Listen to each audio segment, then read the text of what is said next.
Buenos dias, Lions. I'm Maya Smith. And I'm Ole, and this is the The Lions Roar!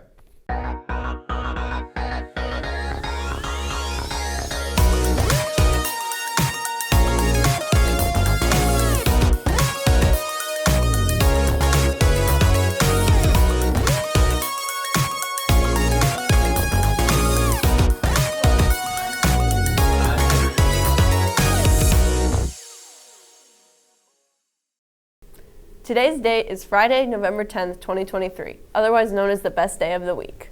That's right. And speaking of this past week, some of our own Chesty Lions donated blood as part of the annual blood drive. Let's hear all about it from Keaten, Karen, Danny, and Lucas.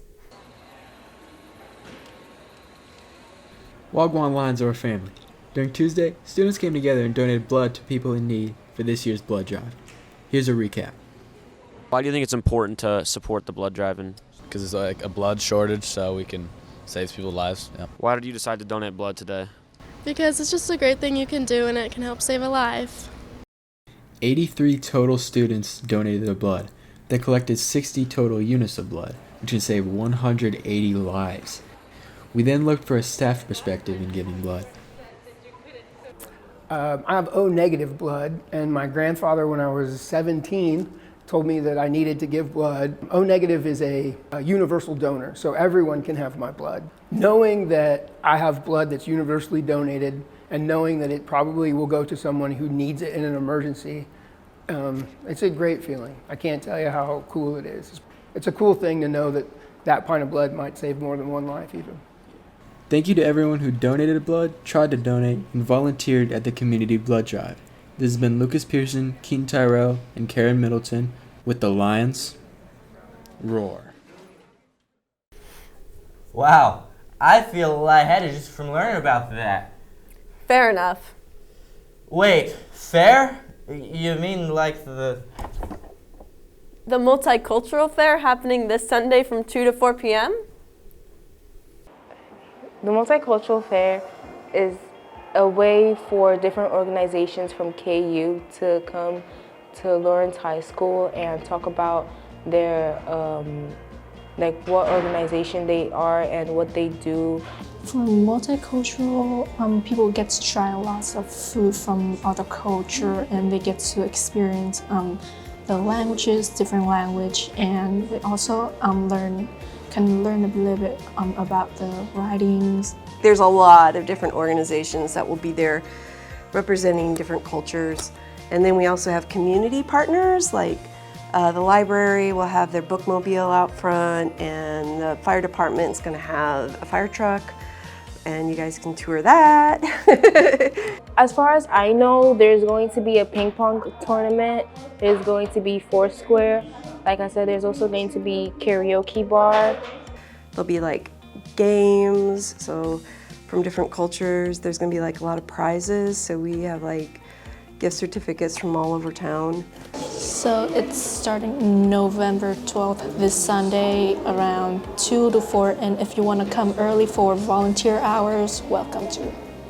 It's just really fun, and then you get to eat like free food. It's all free, so yeah, so just come. It's a blast.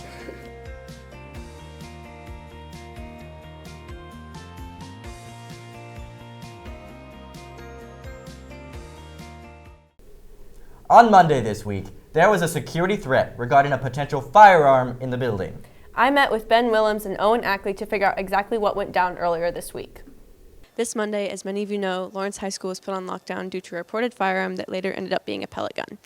We interviewed Lawrence High security and teachers to see how they think the situation was handled. My name is Corporal Dean Kempnen. I'm the school resource officer at Lawrence High School. Can you tell me about your first response yesterday and how you kind of found out about what happened?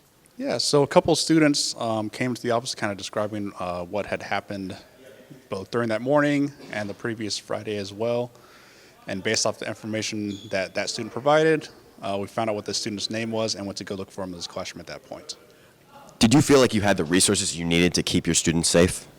Absolutely. I mean, I think there's, in situations like that, it's hard to say that we would have the resources because I think it's hard to prepare for something scary like that. But in the situation that we were in, locking that door, keeping us safe, and then getting that updated information, I felt like I yesterday always felt safe. The thing that made me feel best was that Dr. Riles mentioned that we did not need to barricade, and I thought, okay, if it was truly worst case scenario, I believe he would have said to barricade. And then finally, what would you want students, teachers, and parents to know going forward? You know, everybody here at Lawrence High School is, very concerned about safety and things like that. If you see something suspicious, please tell somebody. Trusted adult, myself. You can let school security know or let admin know about it as well. But make sure you're telling those people so that we can do something about it. We can't do anything about it if you don't tell us about it in the first place. This has been Maya Smith and Owen Ackley for The Budget with the Lion's Roar. Back to you in the studio. Have you ever wondered what your favorite teacher does when they're not at school? Wait, I thought they lived here. Shh! They do not! Here's Alex Rojo and Logan Daniels with Teachers Off the Clock. I'm Logan Daniels. And I'm Alex Rojo. And today, we're finding out what teachers do for fun. So, Miss Oswald, what do you do for fun? Math. I'm just kidding. I read and I do some crafts. What do you do for fun? Watch a lot of movies and watch a lot of sports. Read books, watch football, and Netflix. What do you do for fun? I play lots of tennis. I like to take my dogs to the dog park, and I like to try to write physics problems that Jusso can't answer, but that's hard to do. I read. English teacher, Oh gosh, I like to exercise. I like to get outside, go for walks, runs, that type of stuff. Well, I bowl in a league. I just bowled last night. I go to plays constantly. I have multiple season tickets, and so I go to plays about every weekend. I'll do just like Miss Carrington just said. She said she likes to read, so I read a lot. I also do needlepoint, and I like to cook. There we go. I like to play kickball. I like to play disc golf. I just like to be outside. What do you do for fun? I play tennis and bowling. All right. Do you play bowling or do you do bowling? I don't know. I don't either.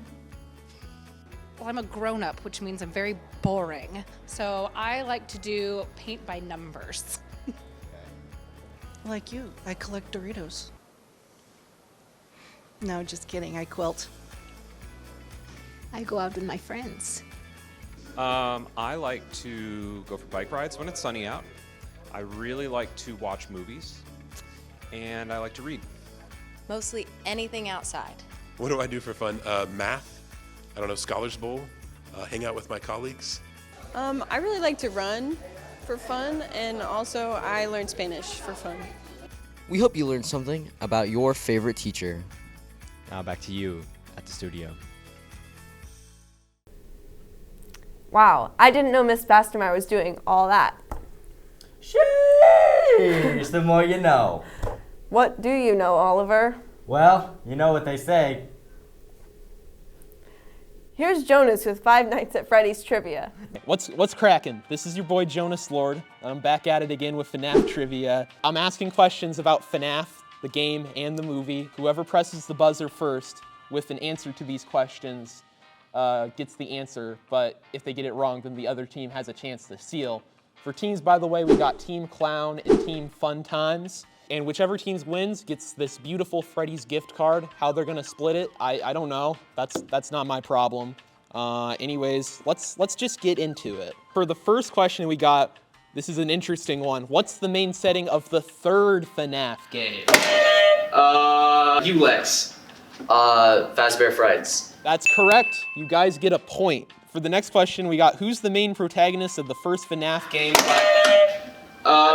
got it. You guys. Mike Schmidt. That is the correct answer. Finish the sentence. The animatronic characters here do get a bit blank at night. You. Corky. Correct. Next question. Name all the animatronics in the first FNAF. You. Freddy, Foxy, Chica. Chica, and Golden Freddy. Correct. Next question. What game mechanic is the FNAF best known for? You. It's either the security cameras or closing the doors. Incorrect. The other team gets a chance to steal. Jump scares. Correct. You get the point. How many mainline FNAF games are there in total, excluding spin-offs? You guys. 10. No. 9. Correct. Who is the game developer behind that? They got it. You. Scott Coppin. Correct. What was the FNAF movie budget? 20 million. Correct. How much money did the FNAF movie make at the box office as of November 1st? Is the answer A, 132 million, B, 200 million, or C, 45 million? 132. Correct. Who is Springtrap? God dang it. You. William Afton. Correct. In FNAF 2, what secret animatronic can appear in the office and crash the game? You. Shadow Bunny? Correct. What is the name of the hippo animatronic? You. Mr. Hippo. Correct. Final question. This is for all the money. Okay, what location is the security breach location built on? You. The FNAF Pizzeria Simulator location. Correct. Oh, I didn't know that actually. I thought of that. Who won the game? Arcade Bit. They did. I believe they won the game. And thus the gift card. Yay! Congrats to Rim and Lex from Team Clown for winning this beautiful game. This has been Jonas Lord. Now back to you guys in the studio. That's it for today. Sheesh! Make sure to tune in next week for the Lions Roar. And remember, it's a great day to be a lion.